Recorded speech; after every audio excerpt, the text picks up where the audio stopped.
কিয়ামতের দিন নবী সাল্লাল্লাহু আলাইহি ওয়াসাল্লামের কাছে কোরআনে আছে, ফাকাইফা ইদা জিনা মিন কুল্লি উম্মাতিন বিশাহিদ ওয়া জিনা বিকা আলা হাউলা'i শাহীদা।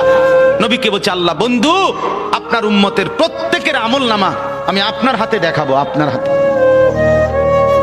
আপনার সামনে পেশ করব, আপনি দেখে কথা বলবেন আমার কাছে। সুপারিশ আপনি কইরেন, মানা নাই, কিন্তু আপনি দেখে করবেন। রাসূলুল্লাহ সাল্লাল্লাহু আলাইহি সাল্লাম যদি হাসরের ময়দানে এরকম আমলনামা খুলে উল্টায় আর পৃষ্ঠার পর পৃষ্ঠা দেখে ফজর নাই, জোহর নাই, আসর নাই, মাগরিব নাই, ইশা নাই, শনিবার রবিবার, মদ জুয়া, অবৈধ উপার্জন, গান বাদ্য, নাটক, সিনেমা, জিনা, ব্যভিচার, বেহায়া, বেপর্দা সব উল্টায়। আল্লাহর নবী সাল্লাল্লাহু আলাইহি সাল্লাম তখন বলবে, উম্মত কি এটা? উম্মত আমার 23 বছরের এত চোখের পানির কথা একবারও মনে হয় নাই, কি আনছো এটা আমারে?